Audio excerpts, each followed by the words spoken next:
we're gonna be touching bases on some very kind of hot and touchy subjects. What? Very, very opinionated subjects. Hey everyone, and welcome to Space Lizard Exotics. I am so excited for this video today. If you can't tell, I got my energy drink. I'm ready to go. It's Rockstar. Boom! So, super exciting. We have some amazing things to talk about today and some things to get cracking on. So if this is your first time, by the way, visiting Space Lizard Exotics, welcome to the channel. We have a lot of exciting things that we do here daily, weekly, every moment of the day in this universe. But anyway, let's talk about some things today. We are going to be talking about socializing and enrichment. What does that mean? What does this mean? We're going to talk about it. That's what we're here for. Open this, get some caffeine in me. Oh my goodness. They're so good, by the way. I'm addicted to these damn things. But that's besides the point. We're going to get some reptiles out. Let's get cracking. If you haven't yet, hit subscribe and hit that bell. Bing! That way every Tuesdays and Thursdays when we upload videos, you know what's going down. You can see all the cool little creatures. But anyway, that's besides the point. Let's get going and let's have a wonderful day today and let's get cracking. All right, got my beautiful gal Ella out, my green tree python. We're gonna be touching bases on some very kind of hot and touchy subjects. What? Very, very opinionated subjects. I'm just giving my opinion on it and my personal experience, so here we go. We're gonna be talking about socializing and social enrichment. I know, dun dun dun. Ready for this? You're right there, people. Anyway, but we're gonna be talking about a couple things that I've done, things that I've also seen, and what I personally think is correct with handling and also being social with your beautiful little reptiles. Oh my goodness. So let's talk about these things. Number one point I want to make. If you're interacting with your reptile, you're socializing with them. That's part of the social interaction. If interacting is socializing, in my personal opinion. So what we're doing right now, I'm handling Hella.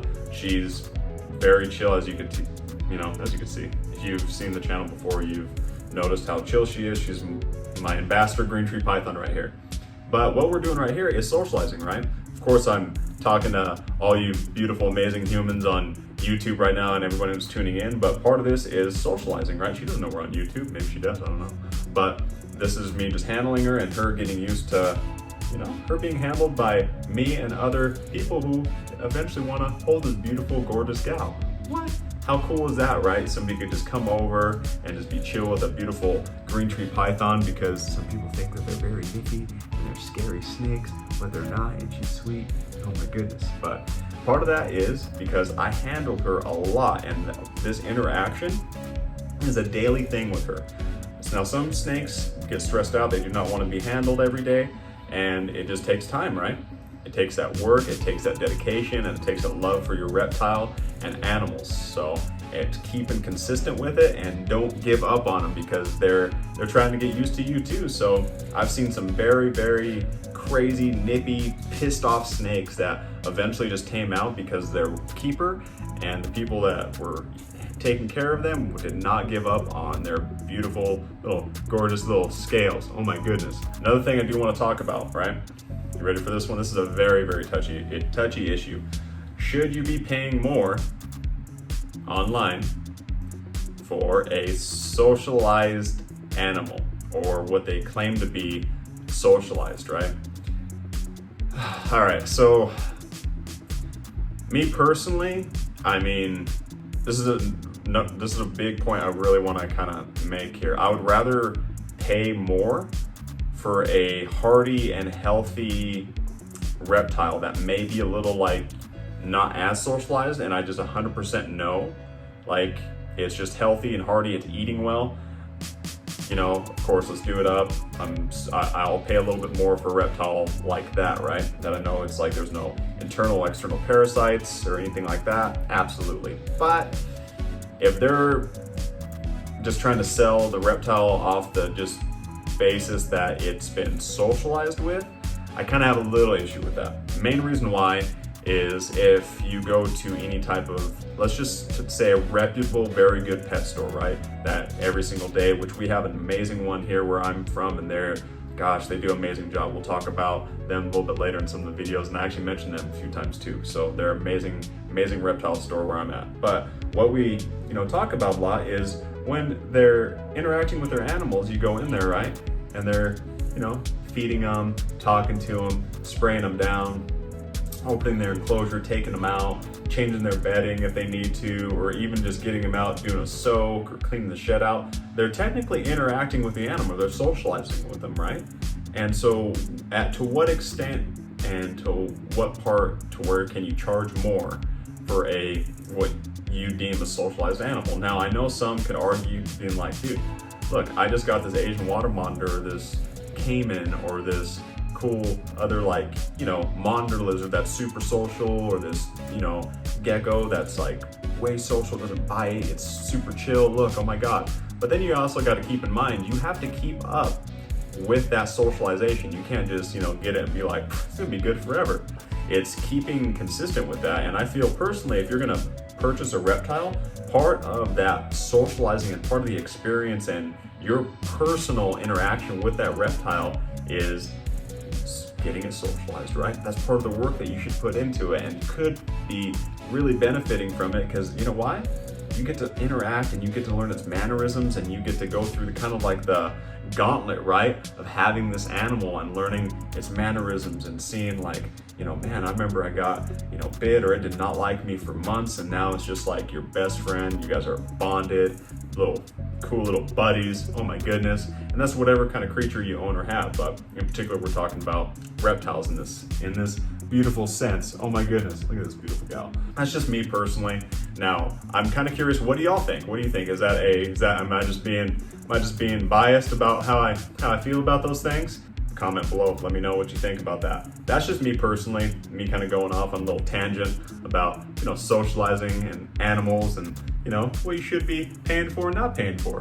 I feel that paying a reputable breeder or a reputable pet shop a little bit more for a reptile that has been basically cared for a little bit more, or that it's absolutely, like I said, has no internal or external parasites in the actual snake or any type of reptile itself, that's a huge thing, and I will pay more for that, just because I know that the person that was keeping it or had it in quarantine for a while was doing their due diligence and taking care of it, and that does take time and money for them to keep that upkeep. So if somebody's just saying hey, I held the snake a lot and I was kind of interacting with the lizard or the caimans and I was feeding it, and they kind of know who I am now, so I'm going to charge a lot for that. It's like, absolutely not. I could have done that, and I was going to do that anyway. I was going to go through the hardships, but I guess it's kind of up to you, right? If you don't want to go through the hardships of that, in the beginning, because like I said, you have to keep up on that upkeep of socializing.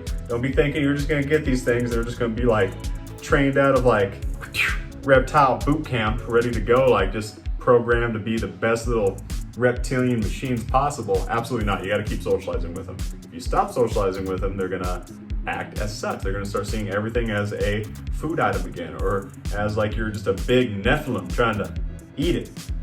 You don't want that. What's social enrichment? Dear God, Ellie, you just went off about socializing. You didn't even talk about social enrichment, you son of a... Anyway, we're going to talk about social enrichment here. So let's get this little lady in her bath. It's bath time, honey.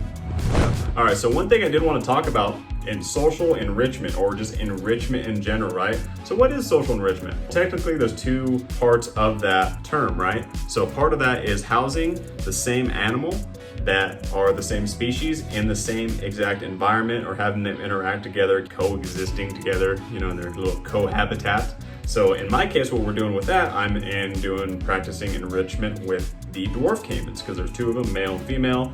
I first got Nebula, introduced Brutus. Now they're cohabitants in their amazing environment. No, we don't have the dwarf caimans on camera right now, but let's discuss that. Quick little point that I made. The reason why I do believe in getting two dwarf caimans is because of that reason alone, enrichment. They seem to act and react a lot better. They're a little more socialized. I think it's amazing to have pairs anyway. They have a buddy, right? Everybody in life needs a good friend. It's always good to do that, especially with caimans, I think that's amazing.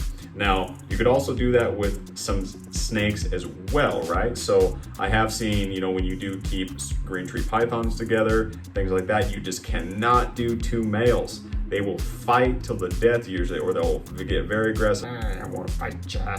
It's embedded in us. I don't know what happened.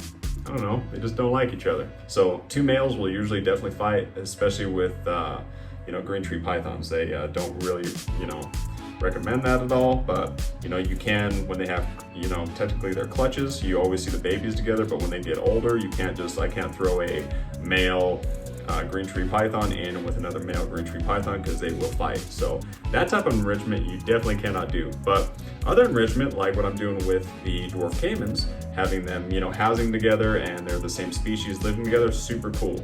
Another thing with social enrichment, you always hear that term in zoos, social enrichment, social enrichment, social enrichment. When we talk about reptiles and social enrichment, personal socialization, which is my personal favorite, so you're actually going in there to handling the animal, interacting with the animal, making it feel comfortable, holding it, letting it get used to you, getting it used to being handled, things like that, right? Another part of that is technically putting something in there, like a part of in its enclosure, so something it can climb on, something it's gonna kind of stimulate its curiosity, right? And so it could go on little adventures in its enclosure. So whether that could be with snakes, lizards, caimans, anything like that. So that's all part of social enrichment. So a lot of that is logged, especially in zoos. They want to see the progress of the animals, right? But we do the same thing here at Space Lizard Exotics, as well as a lot of reptile keepers do too. They do practice social enrichment because they like to keep, very cool logs of the progress of their reptiles, whether it's good progress or no progress. So a lot of zoos keep those logs as well as reptile keepers, because they want to keep good logs to see what's pros and cons, what's working, what's not working. Did they react well to their environment? Did they act well to their socializing that day? Are they being enriched? Who knows, right? But a lot of that is just, interacting with the animal. So social enrichment is huge. If you're gonna keep reptiles, you gotta socialize with them. All right, everyone, well, we're gonna get this amazing, beautiful emerald tree boa back on its perch and back in its enclosure. So I hope everyone enjoyed this amazing video. Thank you so much for tuning in. And if you haven't yet, hit subscribe. That way you get to stay up to date with all these amazing, beautiful, scaly creatures. And as always, thank you, you wonderful, amazing humans. And we will see you next time at Space Lizard Exotics.